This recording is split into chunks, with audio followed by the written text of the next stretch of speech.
é que lá no artigo 59, parágrafos 4º e 5º, a lei ela trouxe um novo cálculo para analisar a questão da execuibilidade de proposta em objetos de obras e serviços de engenharia.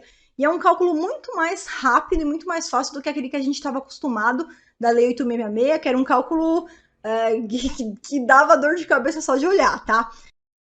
E para você receber mais vídeos para aprender a como se tornar um analista master de licitações e também ajudar a outras pessoas que precisam se tornar analistas masters, inscreva-se aqui no canal. Para isso, é só você clicar no botão inscrever-se.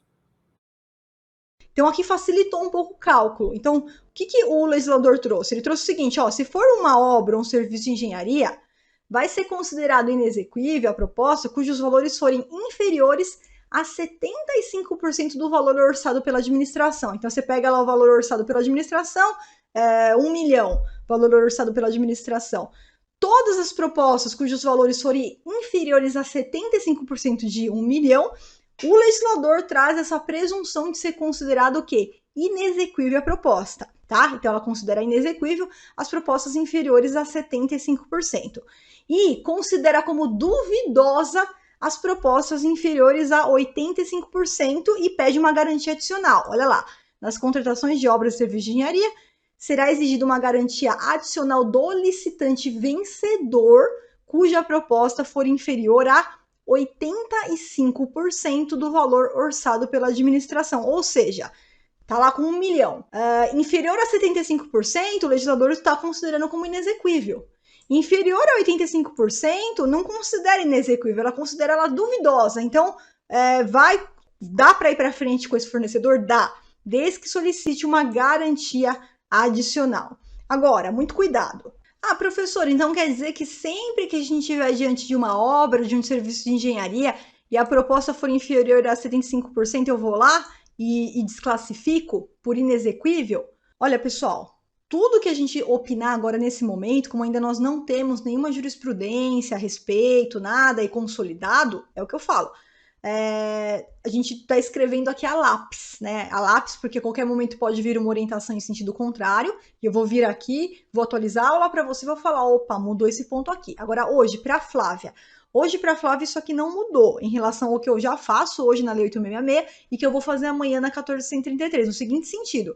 Isso daqui traria apenas uma presunção, a gente chama de presunção relativa, quer dizer, não é só porque é inferior a 75% que é inexequível e vai desclassificar. Você tem que dar oportunidade, o órgão tem que dar oportunidade para aquela empresa, para aquele fornecedor, abrir a planilha de preços e comprovar se os preços deles são realmente exequíveis ou não. É novamente o que eu falei, a execuibilidade não é matéria de direito, não é o advogado que vai falar isso aqui é exequível ou inexequível, é matéria de fato. Tá aqui, meu preço é esse, tá aqui, ó. Esse daqui é o preço, isso aqui é o frete, isso daqui é a mão de obra, isso daqui são os insumos, isso daqui é o lucro, tá aqui, o meu preço tá aqui, comprovei por A mais B.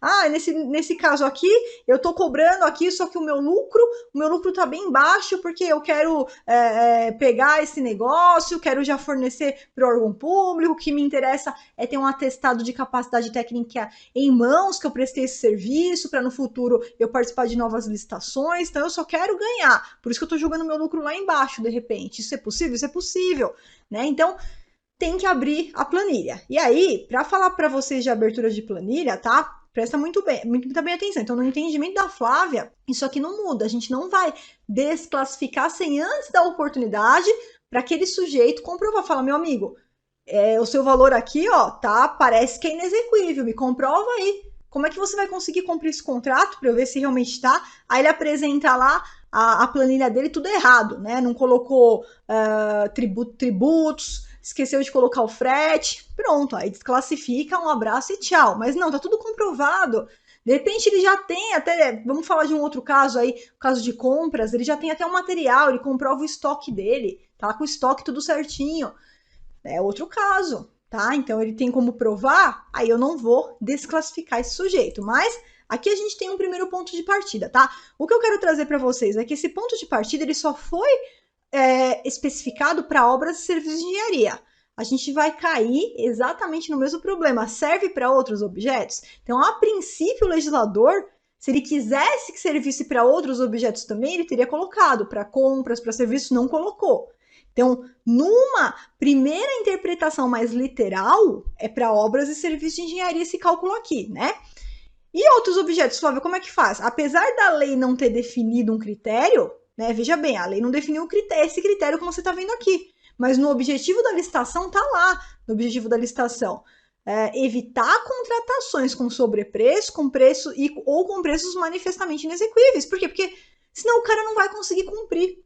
Então, tá diante de uma compra ou de uma prestação de serviço, surgiu dúvida ali, poxa, tô lá com esse iPhone aqui, tô com, né, a gente sabe, por exemplo, qual que é o custo para eu confeccionar uma caneca, tem um custo mínimo para confeccionar essa caneca, hoje eu não sei qual que é o custo mínimo, mas se eu tiver que fazer licitação para comprar canecas, eu vou pesquisar para ver qual que é o custo mínimo para confeccionar uma caneca, e de repente, se eu chego que o custo mínimo para confecção de uma caneca seria pelo menos, vamos supor, R$5, estou chutando aqui, tá? R$5, e aparece lá uma proponente cobrando 1 centavo por caneca, tem coisa errada.